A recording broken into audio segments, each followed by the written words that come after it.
Most people think you need stacks of your own money to get into real estate. I'm gonna show you how to build a Section 8 empire with other people's money. So how you doing, guys? My name is Tori Sims. I'm with Sims Legacy Investing, and we're here to teach faith-based entrepreneurs how to get funded and flip that funding into actual real estate cash flow.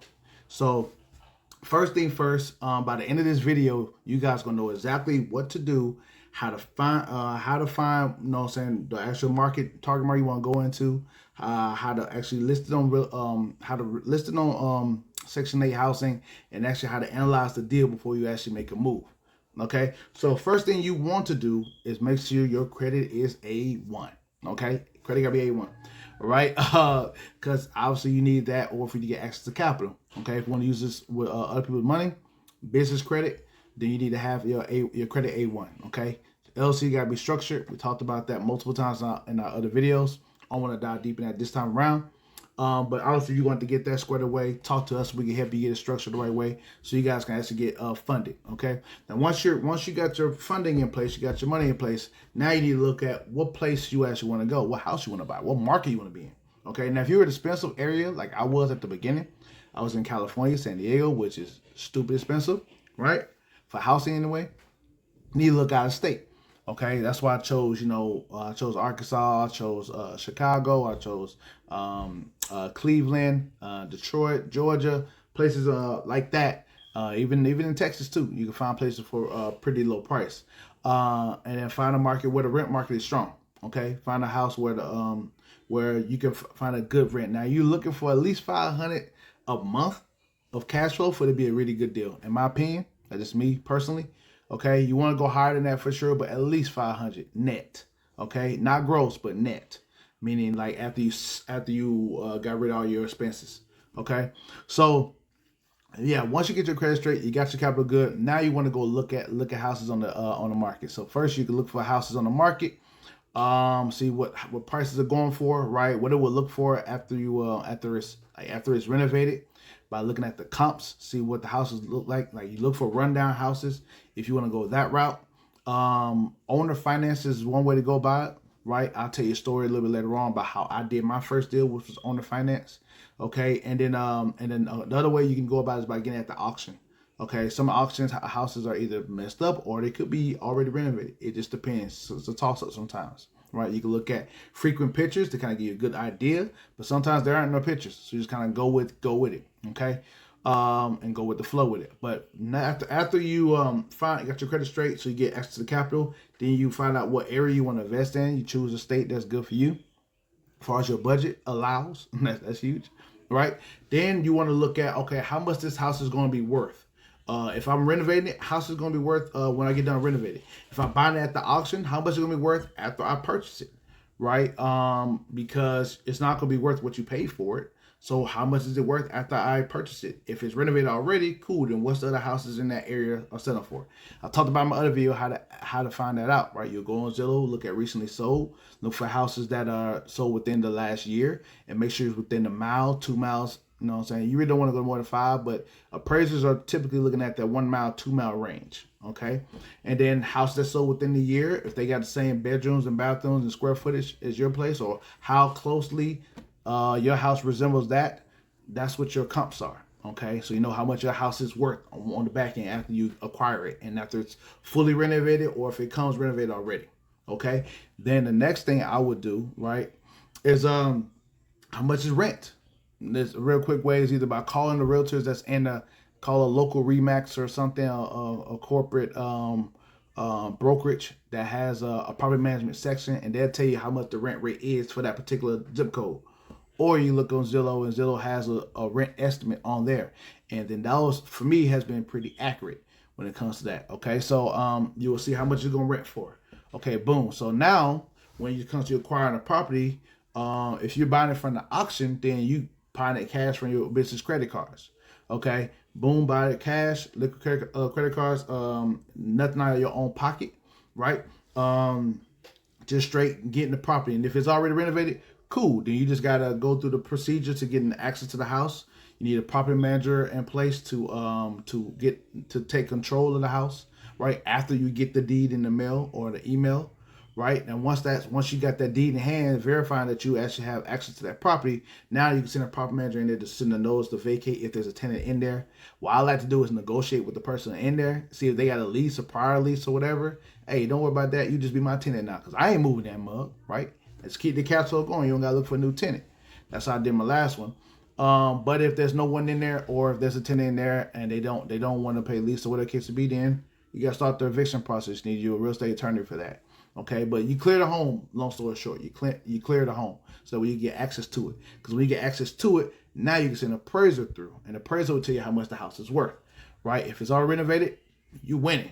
Auction already renovated, whatever it's worth, is take whatever appraiser amount is, and then the lender that we got access to will give you up to 80% of what the house is worth. So you got a house that's worth 150, and you bought it for 15, 20, or maybe 30, or maybe even 50, right? Well, it appraised for 150. You can pull like 112,000 out of it. You know what I'm saying? Take all that back, right? All of using your credit power, okay? But yeah, and if you got to renovate it, okay, cool. Well, then now after you get access, if there needs renovation, that means no one's in there already. So you send your contractor over there and have them go look at it. Now, pro tip: when you have a contractor go look at these properties to do a bid or whatever, you want to first start from the gut job, like totally destroyed house. I want you to look at that first. How much that's going to cost me for you to renovate that whole toe up house? Okay, cool. So I know whatever I got that needs to renovate, it should be no higher than that. If you do something wrong, okay? That's how I like to kind of analyze things when it comes to putting numbers together. So you get that difference, right? Then once you give you a quote, all right, then you want to first, you're going to use your business credit card to pay him to start the renovation process, okay? And always use a credit card to pay these guys. Do not pay with cash, all right? Use credit card. Reason why? Because that comes with security policy, right? In the sense that if they don't do their work, you can call the whoever you got your credit card with and say, hey, this work wasn't completed, I need my money back, right? And then they'll refund you your entire back. It's a chargeback, right? And it is what it is, because a lot of these contractors ain't all the same. They ain't all built the same. Some of them scammers. Okay, so you got to make sure you protect yourself from the front end. Okay, now another pro tip: use business credit for all of this, because I slowed behind, used a personal credit card at first, and that actually messed my credit up because I maxed it out to do the renovation. So that hurt my credit because it increased my utilization. All right, which we talked about in the previous video. High utilization means low credit score. Low credit score, it tanks it down. Okay, but with business credit card, can't see it at all. So your credit stays the same. Okay, so you want to make sure you do that, right? Yeah. So once the renovation is completed, right? Well, actually, before you even get the renovation completed, you want to already be listing the house on the Section 8 HUD website. So you can already have clients calling you before the project is even done, right? That's what you want. You want a whole waiting list of people waiting to go move into your place. And that way you stay ahead of the game. So you already know what the house is worth by checking it on Zillow, the recently sold comps, and your value for that, what that's going to be before you even buy the place. So and you already know how much it's going to rent for. So you know your exit strategy already, okay? You use business credit card to actually renovate the place with a contractor. He secures and everything. Once that house is ready to move in, call your property manager. You did most of the work for them because you already got a waiting list of people because you already listed on the Section 8 website for people to reach out to you. They're not all on Section 8. A lot of people are even on fair market value people are calling you with that same website. It's because it's available. Okay, so then you send those people to the property manager and let them do their thing with kind of pretty much filtering out who's good and who's not, okay, for whatever price you set it at. And then you're good to go, right? And now once you cash out, refinance means, you take your money out the equity of the house that's been squared away after you renovate it, you go there into the next deal. And then you just do the same thing over and over again. Rinse and repeat, rinse and repeat, rinse and repeat. Okay? So I want to tell you guys a story of how I did my first property. So my first property wasn't through an auction. Okay, I actually did owner finance, meaning I looked for the houses on Zillow and Redfin. I saw some rundown houses, and I was like, okay, I actually want to make a bid on this. I actually want to make an offer on this one. It's been on the market for over a year, so they trying to get it out of there, very low price. So I was like, all right, well, how much would it be after I renovate it? Okay, and at the time I was good because it was like 100,000, right? And I didn't know that it had to be at least 120 for the lenders to want to lend on that property at the time. So I went for that. Worth 100 grand? Shoot, all right, let's see what I can do. The guy only want 25,000 for it, and let's see what I can get it for. So I said, hey, I can't give you 25,000, but I can give you 1,500 for it, and I'll pay you the full 25,000 within the next 5 years. And he was like, yes, someone made an offer, take it, right? I actually overpaid. 25,000 is more than what is actually a little bit too much for that particular house, but it is what it is because it went up in value, so I'm not tripping about it. But after I liquidated my personal credit card, 1,500 to get the house. I didn't put them out not my pocket, right?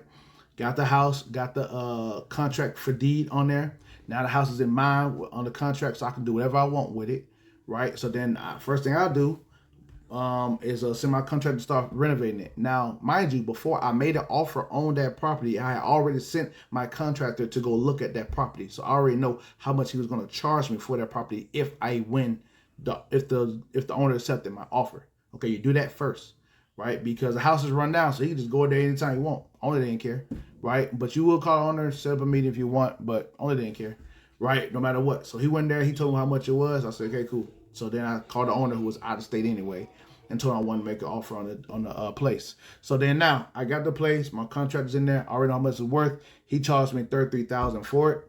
$33,000, $1,500 down. Property's mine now. Okay, and it's rent. Once he completed, it's renting for $950 a month. All right. So my monthly payment on that balloon payment, on that first deal with the owner was $300 a month. So it was $650 that I was making a month outside of property taxes are very low and insurance very low, both like $20 each. So I was pocketing pretty much half the deal.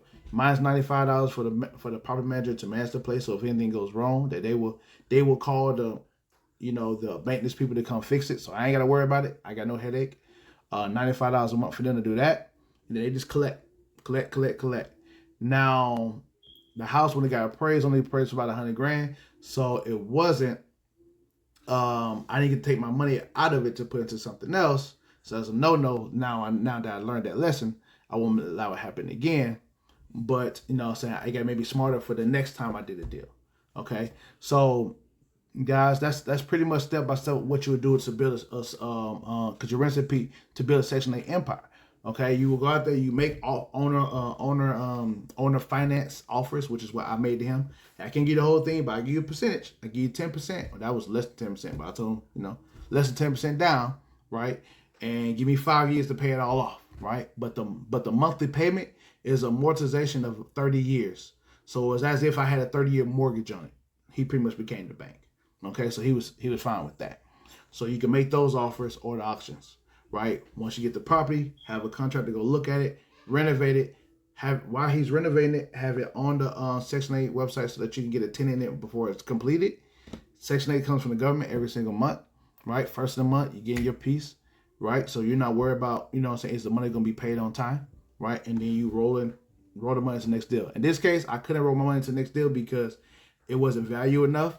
So I had to leave that money in there, but it cash flow so heavy, $650 a month, that I was able to, pay most of that stuff off, within a couple of years, and then move on to the next day after that. And I just got and since I did the whole thing, personal credit, it messed me up. But you can also just get a personal loan, to get rid of that credit card utilization, and now your credit score shoot back up, which you could then apply for more business credit to wipe off that personal loan. Right, so this way to move in multiple ways to skin this cat. Okay, so if you guys like content like this, definitely hit us up. Right, like, subscribe, and comment, and tap in with us, and we help you guys to get track on this step by step. Peace.